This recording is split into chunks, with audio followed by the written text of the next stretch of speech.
Namaskar to all the learners. I am Amitendra Singh and the topic for today's discussion is urinary proteins. तो आज के हमारे discussion का topic रहेगा urinary protein. Proteins large molecular nitrogenous organic compounds होते हैं जो एक या एक से अधिक long chain of amino acids से बनते हैं. ये हमारी बॉडी के लिए बहुत एसेंशियल, बहुत इंपॉर्टेंट होते हैं. प्रोटीन्स के बिल्डिंग ब्लॉक्स जो हैं वो अमीनो एसिड्स हैं. प्रोटीन्स अमीनो एसिड्स से बनते हैं और प्रोटीन से हमारे बॉडी सेल्स बनते हैं. तो proteins are the building blocks of the cells and body tissues. Functions of proteins. Functions क्या हैं हमारी बॉडी में प्रोटीन्स के? Protein hormone, vitamin, minerals, lipids या अदर मटेरियल्स को ट्रांसपोर्ट करने का काम करते हैं. ऑस्मोटिक प्रेशर मेंटेन रखने में, बैलेंस रखने में हेल्प करते हैं. एसिड बेस बैलेंस हमारी बॉडी का जो है वो मेंटेन करने में हेल्प करते हैं. They are basic components of many hormones, enzymes, antibodies and clotting agents. ये रिजर्व सोर्स ऑफ एनर्जी का भी काम करते हैं जब ग्लूकोज सफिशिएंट अमाउंट में नहीं होता है बॉडी में एनर्जी कन्वर्जन के लिए. तो नॉन कार्बोहाइड्रेट कंपाउंड से एनर्जी जब कन्वर्ट होती है तो protein acts as source of energy. Urinary proteins. जो यूरिन में प्रोटीन्स होते हैं उनको यूरिनरी प्रोटीन्स बोलते हैं. तो यूरिन में प्रोटीन्स कहां से आएंगे? जो ब्लड में प्रोटीन्स रहेंगे वही फिल्टर आउट यूरिन में होते हैं. और ब्लड में मेन प्रोटीन्स कौन से हैं? एल्बुमिन और ग्लोबुलिन. तो मेनली यूरिन में भी वही प्रोटीन आते हैं जो जनरली ब्लड में होते हैं. The glomeruli behave as ultra filter for the plasma protein. जो प्लाज्मा प्रोटीन्स हैं, जो ब्लड में प्रोटीन्स हैं, उनके लिए ग्लोमेरुलाई जो है वो अल्ट्रा फिल्टर का काम करता है. मतलब जो मेम्ब्रेन है ग्लोमेरुलस की वो प्रोटीन्स के लिए परमिएबल नहीं है, वो प्रोटीन्स को रोकने का काम करती है. तो it act as a ultra filter for plasma proteins. तो normally in a healthy human जो ग्लोमेरुलस है वो प्रोटीन्स को फिल्टर नहीं करता है. जो दूसरा रीजन क्या है फिल्टर ना करने का? प्रोटीन्स का मॉलिक्यूलर वेट ज्यादा होता है जिसकी वजह से वो ग्लोमेरुलस से फिल्टर नहीं हो पाते हैं. एक्सेप्ट इन ट्रेस अमाउंट, बहुत कम अमाउंट में होते हैं यदि होते हैं तो. And that two is chemically not detectable. Small amount of albumin are passed into filtrate as a result of its high plasma concentration and relatively low molecular weight. जो plasma albumin है वो थोड़े अमाउंट में filter कर दी जाती है. क्यों? क्योंकि उसकी कंसंट्रेशन ज्यादा होती है प्लाज्मा में और दूसरा कारण है कि उसका मॉलिक्यूलर वेट कंपैरेटिवली कम है. मॉलिक्यूलर वेट एल्बुमिन का कितना है? लगभग 66,000 के आसपास है. तो एल्बुमिन जो है थोड़े अमाउंट में ग्लोमेरुलस से फिल्टर हो जाता है. जो छोटे मॉलिक्यूलर वेट के प्रोटीन्स हैं वो ग्लोमेरुलस से फिल्टर हो जाते हैं, लेकिन चूंकि वो प्लाज्मा में कम कंसंट्रेशन में होते हैं इसलिए उनको फिल्टर नहीं किया जाता है ग्लोमेरुलस के द्वारा और वो यूरिन में नहीं आते हैं जनरली. प्रोटीनूरिया क्या होता है? ये एक क्लिनिकल कंडीशन है जब यूरिन में प्रोटीन का एक्सक्रीशन बढ़ जाता है. मतलब यूरिन में जो प्रोटीन का अमाउंट है जब वो इंक्रीज हो जाएगा नॉर्मल लेवल से तो प्रोटीनूरिया कहलाया जाता है. फिर हम इसको डिटेक्ट करते हैं केमिकल मेथड से. So proteinuria is a clinical condition in which increased amount of proteins are present in urine. अब प्रोटीनूरिया चार प्रकार का होता है. ग्लोमेरुलर प्रोटीनूरिया, जब ग्लोमेरुलस की परमिएबिलिटी जो है वो बढ़ जाती है, वो प्रोटीन्स को ज्यादा फिल्टर करना चालू कर देता है. Tubular proteinuria, defective tubular reabsorption की वजह से होता है। जो low molecular weight proteins glomerulus से फिल्टर हुए हैं वो वापस से ट्यूब्यूल्स के द्वारा रीअब्जॉर्ब कर ले जाते हैं, यूरिन में एक्सक्रीट नहीं किए जाते हैं। लेकिन यदि ट्यूबुलर रीअब्जॉर्प्शन डिफेक्टिव है तो वो प्रोटीन्स जो है वो एब्जॉर्ब नहीं किए जाएंगे ट्यूब्यूल्स से और वो यूरिन में अपीयर होंगे। तो ट्यूबुलर प्रोटीन ओवरलोड प्रोटीनूरिया, जब हमारे प्लाज्मा में लो मोलिकुलर वेट प्रोटीन्स का कंसंट्रेशन अबनॉर्मली हाई हो जाता है तो वो ग्लोमेरुलस के द्वारा फिल्टर कर दिए जाते हैं और यूरिन में अपीयर होना चालू हो जाता है। उसको हम ओवरलोड प्रोटीनूरिया बोलते हैं, मतलब लो मोलिकुलर वेट प्रोटीन्स का लोड बढ़ गया है ब्लड में। पोस्ट रीनल प्रोटीनूरिया, ये किसकी वजह से होता है? Abnormal secretion of proteins in urine. तो ये 4 प्रकार के प्रोटीनूरिया होते हैं। माइक्रो एल्बुमिनूरिया क्या होता है?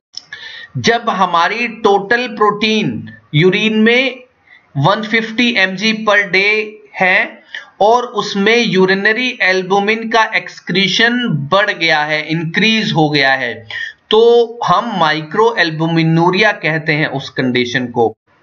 माइक्रो एल्बुमिनूरिया कोई डिजीज कंडीशन नहीं है, लेकिन ये डिजीज की तरफ संकेत करता है और ये अर्ली स्टेज जो होती है डायबिटीज मेलाइटस की, उसके बारे में हमें बताता है। नॉर्मल या फिर रेफरेंस वैल्यूज, यूरिनरी प्रोटीन्स जो हैं वो नियरली एब्सेंट होते हैं नॉर्मल केसेस में। Chemically detectable proteins are absent in normal urine, लेकिन यदि यूरिन में प्रोटीन डिटेक्ट किए जाते हैं तो वो अब नॉर्मल कंडीशन होती है, तो उसको हम प्रोटीनूरिया बोलते हैं। अब हम डिटरमाइन कैसे करेंगे यूरिन में प्रोटीन्स को? उसके लिए जो मेथड है वो है टर्बिडीमेट्री मेथड। टर्बिडीमेट्री मेथड का प्रिंसिपल क्या है? जो प्रोटीन्स होते हैं वो एसिड के एक्शन के द्वारा डीनेचर हो जाते हैं, और जब ये डीनेचर होते हैं तो इनका जो इंटरनल स्ट्रक्चर है वो लॉस्ट हो जाता है और ये सोल्यूबल से इनसोल्यूबल में चेंज हो जाते हैं। और प्रोटीन्स जब इनसोल्यूबल हो जाएंगे तो वो टर्बिडिटी कॉज करेंगे। उस टर्बिडिटी को हम मेजर कर लेते हैं और प्रोटीन्स की कंसंट्रेशन यूरिन में फाइंड आउट करते हैं। तो proteins in the sample denature by the action of acid, sulfosalicylic acid reagent हम इसमें मिक्स करते हैं। तो जो ये प्रोटीन्स हैं ये डीनेचर हो जाते हैं, इनका इंटरनल स्ट्रक्चर जो है वो लॉस्ट हो जाता है और ये सोल्यूबल से इनसोल्यूबल में कन्वर्ट हो जाते हैं। जब इनसोल्यूबल प्रोटीन्स बनेंगे तो वो टर्बिडिटी कॉज करेंगे। इस टर्बिडिटी को हम मेजर कर लेते हैं और प्रोटीन्स की कंसंट्रेशन को फाइंड आउट करते हैं।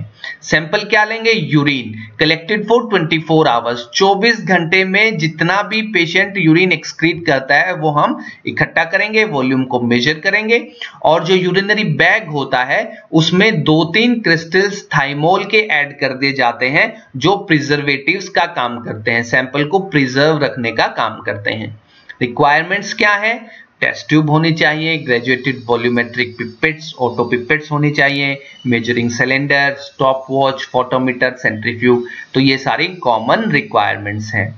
रिएजेंट्स में sulfosalicylic acid reagent, normal saline and stock protein standard. Working standard हम कैसे बनाएंगे?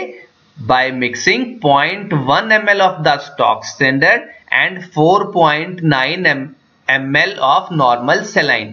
तो 4.9 ml हम नॉर्मल सलाइन लेंगे और 0.1 ml स्टोक स्टैंडर्ड लेंगे जो हमारे पास है 6 ग्राम्स पर डीएल का। तो हमारे पास जो वर्किंग स्टैंडर्ड बनेगा वो 120 mg पर डीएल का बनेगा। रिएजेंट्स की stability, reagent 1 and 2 are stable at room temperature, मतलब सल्फोसैलिसाइलिक एसिड और नॉर्मल सलाइन रूम टेम्परेचर पे स्टेबल है। जो स्टॉक स्टैंडर्ड है हमारे पास उसको हमें रेफ्रिजरेट करके रखना पड़ता है और वो 1 साल तक यदि हम रेफ्रिजरेट करते हैं तो वो स्टेबल रहे। वर्किंग स्टैंडर्ड हमेशा हमें फ्रेश बनाना होता है। प्रोसीजर क्या है? 3 टेस्ट ट्यूब लेंगे जो क्लीन होंगी, ड्राई होंगी और स्टेराइल होंगी, साफ होंगी, सूखी होंगी और फ्री फ्रॉम माइक्रो ऑर्गेनिजम्स होंगी और हम उनको लेबल करेंगे T, S and B. T for test, S for standard, B for blank. और जैसा इस टेबल में बताया हुआ है वैसे वैसे पिपेट करेंगे। सबसे पहले तीनों टेस्ट ट्यूब में सल्फोसैलिसाइलिक एसिड रिएजेंट लेंगे 4 ml ईच। उसके बाद टेस्ट जो ट्यूब है टी जो है उसमें यूरिन सैंपल डालेंगे 1 ml। स्टैंडर्ड वाली जो टेस्ट ट्यूब है उसमें वर्किंग स्टैंडर्ड जो 120 mg/dl हमने बनाया है वो डालेंगे 1 ml। और जो ब्लैंक टेस्ट ट्यूब है बी उसमें डिस्टिल वाटर डालेंगे 1 ml। अच्छे से मिक्स करेंगे तीनों को and keep at room temperature for 5 minutes. 5 minute के लिए रूम टेम्परेचर पर रखेंगे।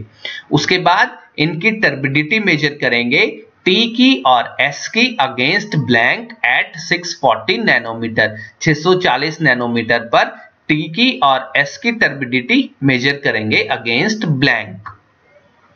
फिर कैलकुलेट कैसे करेंगे? Urinary protein in mg/dl is equal to OD of test upon OD of standard into concentration of standard. और यहां पर स्टैंडर्ड की कंसंट्रेशन कितनी है? 120 mg/dl। तो हम 120 से मल्टीप्लाई कर देंगे। 24 आवर्स यूरिनरी प्रोटीन निकालने हो तो कि 24 घंटे में किसी पेशेंट ने कितने प्रोटीन एक्सक्रीट किए। 24 आवर्स यूरिनरी प्रोटीन कैसे निकालेंगे? यूरिनरी प्रोटीन जो हमारे पास आए हैं mg/dl में उससे हम 24 आवर्स यूरिन की जो वॉल्यूम है उसको ml में निकालकर मल्टीप्लाई कर देंगे। This is volume of urine in ml। ml में हम लेंगे, मान लो 1200 ml है। एक दिन में किसी पेशेंट ने 24 घंटे में 1200 ml यूरिन एक्सक्रीट किया है तो 1200 ml से उसको मल्टीप्लाई करेंगे एंड डिवाइड बाय 100। 100 से डिवाइड क्यों किया? क्योंकि ये देखिए DL में है, ये ml में है। एक DL में 100 ml होते हैं, इसलिए हमने इसको डिवाइड किया है। So to measure 24 hours urinary protein excretion we multiply the urinary protein in mg/dl with 24 hours urine in ml, then divide by 100. So we get 24 hours urinary protein in mg per 24 hours. Clinical importance क्या है इसका? हम urine में proteins को major क्यों करते हैं? जो प्रोटीन्स हैं नॉर्मली फिल्टर नहीं किए जाते हैं ग्लमरुलस के द्वारा, लेकिन किडनी डिजीजेस में या फिर ग्लमरुलर परमेबिलिटी यदि अल्टर हो जाए, चेंज हो जाए, उस कंडीशन में ये प्रोटीन्स जो है वो यूरिन में आना स्टार्ट हो जाते हैं। तो रीनल डिजीज को डायग्नोज करने के लिए, ग्लमरुलस की परमेबिलिटी को चेक करने के लिए हम यूरिन में प्रोटीन्स को मेजर करते हैं। और the greatest amount of proteins in urine are found in nephrosis. Nephrotic syndrome के केस में देखिए ग्लमरुलस कहां किसका पार्ट होता है? नेफ्रोन का, है ना। तो यदि नेफ्रोसिस हुआ, नेफ्रोन की डिजीज हुई, नेफ्रोटिक सिंड्रोम हुआ, उस केसेस में सबसे ज्यादा प्रोटीन फिल्टर कर दिए जाते हैं और यूरिन में अपीयर होते हैं, एक्सक्रीट किए जाते हैं। Urinary protein estimation is done to detect proteinuria. तो प्रोटीनूरिया को डिटेक्ट करने के लिए, प्रोटीनूरिया क्या था? जब प्रोटीन्स यूरिन में आना चालू हो जाते हैं तो उस कंडीशन को हम प्रोटीनूरिया बोलते हैं। So to detect the condition of proteinuria we measure urinary protein. तो urinary protein excretion exceeds 1 gram per day, the proteinuria is likely to be of renal origin. यदि 1 ग्राम पर डे से ज्यादा protein excrete कर रहा है यदि कोई patient, most likely it is due to renal disease, और वो भी कौन सी? ग्लमरुलर disease. When urinary protein excretion exceeds 2 gram per day, heavy loss of plasma albumin may cause generalized edema, जैसे कि नेफ्रोटिक सिंड्रोम में होता है। तो ये सारी कंडीशंस को डायग्नोज करने के लिए, डिटेक्ट करने के लिए हम यूरिनरी प्रोटीन को एस्टिमेट करते हैं। एल्बुमिन जो है उसका मॉलिक्यूलर वेट कम है, प्लाज्मा में उसकी कंसंट्रेशन ज्यादा होती है, इसलिए वो इजीली फिल्टर कर दिया जाता है ग्लमरुलस के द्वारा और वो इजीली अपीयर हो जाता है यूरिन में। तो जब एल्बुमिन की मात्रा यूरिन में बढ़ जाती है, जब एल्बुमिन यूरिन में प्रेजेंट होता है हायर कंसंट्रेशन में, तो उस क्लिनिकल कंडीशन को एल्बुमिनूरिया कहते हैं। Albuminuria is a clinical condition in which the albumin is present in urine in higher concentration. A small amount of albumin may also be found in urine in the last few weeks of pregnancy.